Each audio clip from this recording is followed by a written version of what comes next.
Hi everyone. First of all, sorry I missed today. I'm going to put up 2 videos today and to make up for that one, plus an extra video tomorrow to just as an apology. Once again, because all I know how to do is just make more videos. I'm going to hopefully record a bunch of them today, so you'll see this t-shirt a lot, so that I have a little bit of a buffer for that. Work's been killer. I basically came home yesterday and went right to bed. In any case, we're going to talk about the last of the 4 elements of music. Now, I haven't actually stated directly what the other 3 elements of music are. And the 4 elements of music, at least defined in the Western tradition, is melody, harmony, rhythm, and timbre. Now, timbre, spelled kind of like timber but with the E and the R switched, is essentially how does it actually sound? Why does a violin sound different than a trumpet? Why does that sound different than a piano, sound different from a whatever? Doesn't matter. Why is a trumpet different from a clarinet different from a sax, all of that.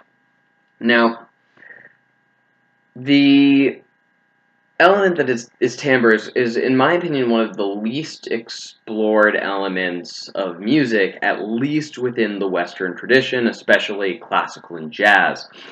When there is any kind of investigation into it, it's generally by use of what are called extended techniques, which are like, instead of, a common example is instead of like playing a guitar as an actual, the note of a guitar or a violin or any other string instrument really, instead you play a harmonic, which if you look up harmonics you can hear them, and other extended techniques of that nature. It comes across another technique text, like when you're playing a violin or another string instrument and you play what's called collegno, which is with the wood of the bow as opposed to the bow of the bow. And so it's kind of explored indirectly, oftentimes for effect, but there's never really been a movement that has studied it, at least within classical and jazz. It's always been kind of an indirect sort of thing.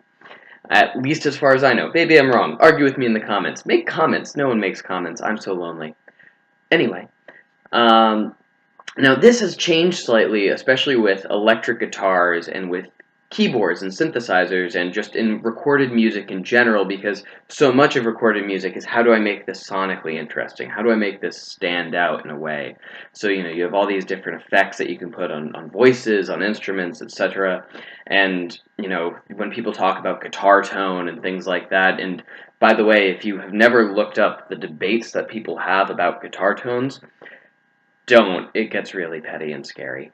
But, you do all these things, like which pedals are they using, what guitar, what is the guitar made of, and what are the strings made out of, and all of this stuff. And that's kind of a way to explore timbre. Now, eventually we might talk about some extended techniques and some different audio effects, after all.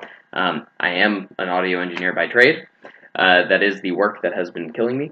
But that's not going to come up for at least a little while. If you do want more information, start looking up different things about recording and different things like that. If you're interested in recording, one YouTube video that I look up a lot, or series of YouTube videos, is Recording Revolution. I don't always necessarily love the music that it is happening there, just because it's not my thing, but his advice is absolutely fantastic.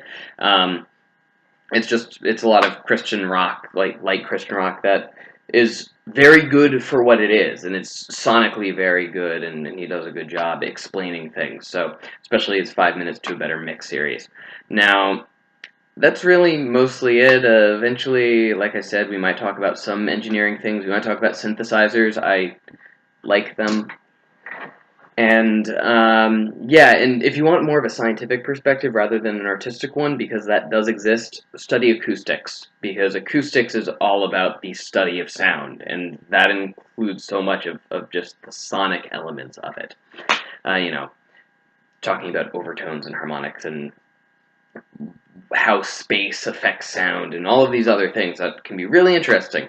Yeah, so that's timbre. Hope this was interesting to you, and eventually, hopefully, we'll cover some of it in more detail. But anyway, stick around. Another video will be posted in just a couple minutes.